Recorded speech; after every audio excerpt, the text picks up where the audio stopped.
academic at all. My task today is to introduce Scotland to you. And first question, it's a test, unmarked. Where is Scotland?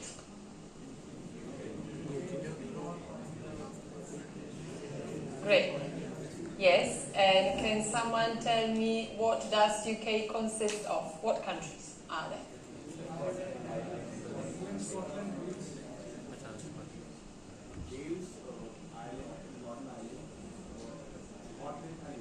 Fantastic, thank you very much. I'm delighted that you know that's not very difficult, thank you. Okay, so here we go. We've got a tiny population comparing to your gigantic country. And it's also just to say we are first time in India. We are absolutely amazed by your culture, your cuisine, the facilities that we have had opportunity to see here. So thank you very much for people who are hosting us. Thanks. And so yes, coming back to Scotland. There we go. And if I can have the clicker, great. Thank you. So this is the place actually Chris was last week, 2 weeks ago. It's one of the Scottish islands. It's the Isle of Skye. Relatively easy accessible, so this is just to show you what we offer as a country. We've got absolutely stunning scenery. A lot of very famous films have been made there because of what we offer. Do you know Outlander? Well, you have to watch it. This is one of the extras in it. So, as for where we are based, Edinburgh is very easily accessible. You can travel to all countries in Europe and also to many countries within the world, and there are direct flights. So it's very common to go for a weekend to, I don't know, Rome and Venice or Paris and so on. And because of cheap flights, it's affordable as well. So this is something we always encourage students to come and explore, because it's a great opportunity for you to find out about different cultures and what Europe is about as well. And so probably you can tell I am not Scottish and I'm not British, so I'm Polish. And originally I was supposed to go just for 2 years to explore, and then I set my foot in Edinburgh. I was off. I'm staying for the rest of my life. It's absolutely fantastic place, and it's not just the place and the building and architecture, it's the people. So I was walking with a map. It was at the time when there was a map on the phone.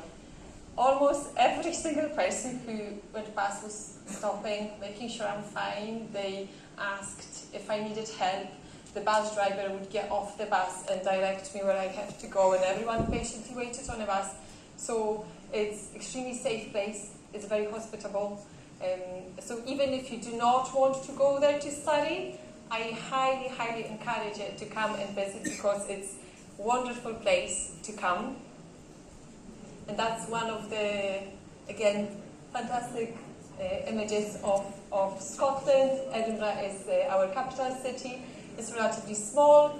You can walk there almost everywhere. So even though my house is on the north of Edinburgh and I work south, sometimes if I have a good day, I'll just run back home. It's a fantastic city for just easy commute as well.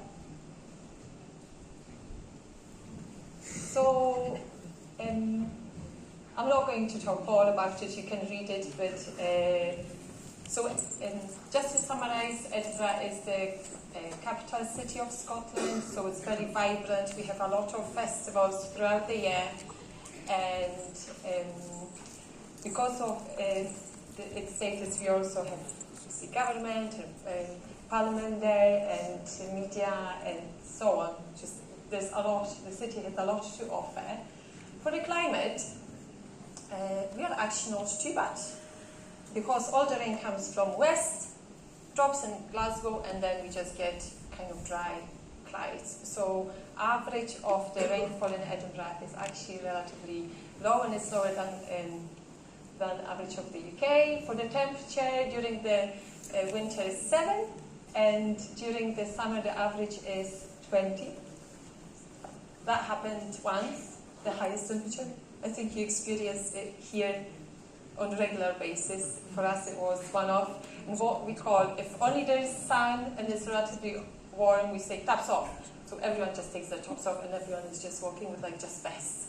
So we call it taps off weather when it's warm. So as I said, it's a relatively small and compact city, very easy to get to the airport. From the city centre, we've got direct buses, and it takes 25 minutes to get from the city centre to the airport.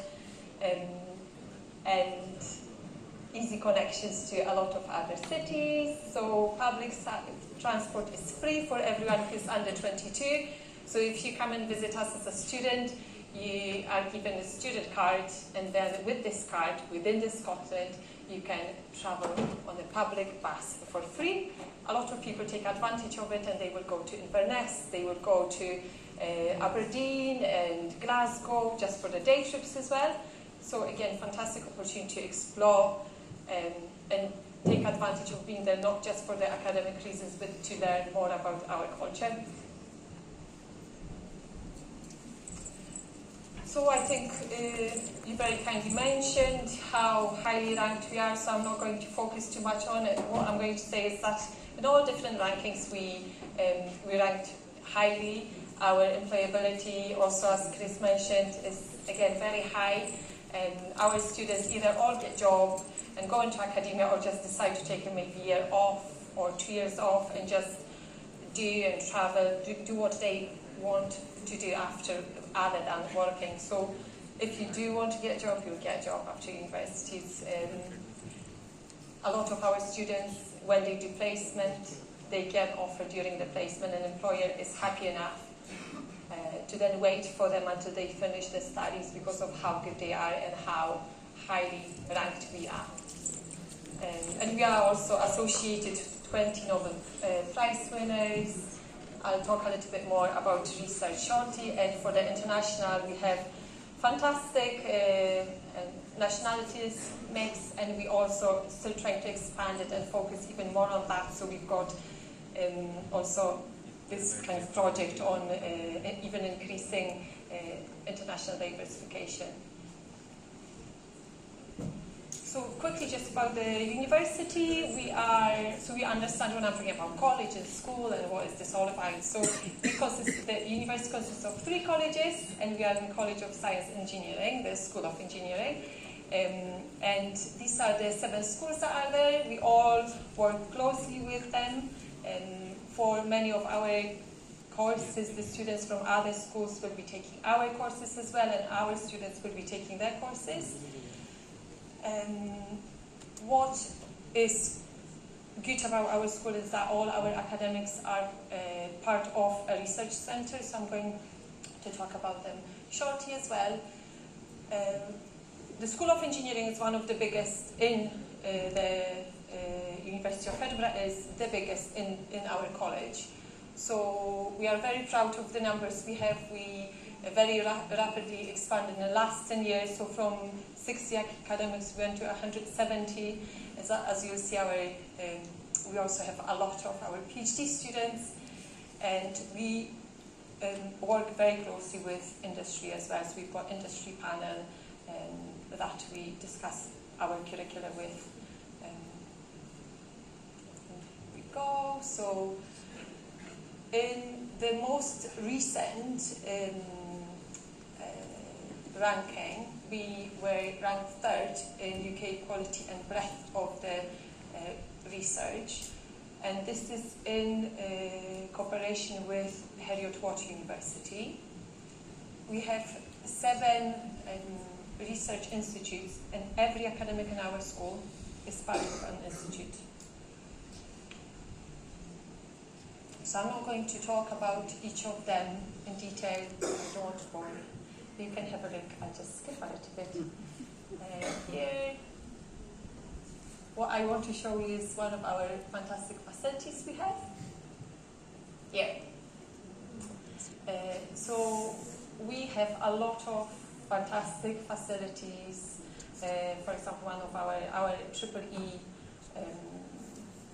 labs have just amazing, fantastic facilities. So every time I take groups on Tuesday. It's fantastic to see how they do all different experiments. The most recent one was something was levitating in the air. I have no idea how they did that, but it was like magic to me. So this is one of the facilities. So this is massive water tank. It's 25 meters diameter, 2 meters deep. You will see that. No, actually, you can't see it. Sorry. So in the walls, there are these massive turbines, and obviously these are the turbines that they simulate all different types of waves and currents. And then thanks to that, industry can come and test their scaled technologies for ocean production. And this is also used for our academic research. And also on these facilities, we have a workshop for design and manufacture of different prototypes. So again, about our university more broadly, we have a lot of various resources, online and hard copies as well. You have access to all different materials. We have fantastic art facilities as well, and as Chris mentioned, our academics aren't working, so we are taught by people who are continuously involved in coordinating research. So why study in Edinburgh? I always insist that I'll never say that we are the best university because it's your decision. We think we are very good, and all the rankings show we are really good. But again, I'm here to give you the information, and then you can do a little bit more research and see if it's something that you would like to do. But there's a lot of reasons why to come. So as I said, we rank very highly in employability, so you will highly increase it if you come and study with us. You will develop your English language skills. You will experience different facilities and different environments and different groups of people you have to work with. Because we also have group projects as it's shown there. And of course, you will join classes with people from all over the world. So this is quote from one of our Indian alumni who was on MSc Advanced Power Engineering.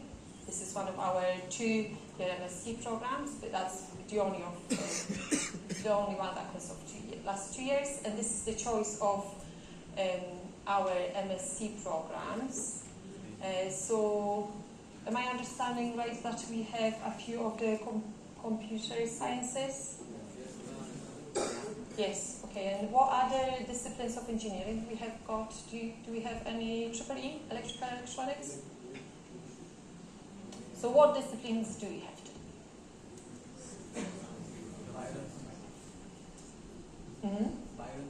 Bioinformatics. So that would be, gosh, I'm not sure which of those that would match. But for those that are, the programs are more kind of multidisciplinary and then therefore are open to students doing different programs. We have MSc in Sustainable Energy Systems.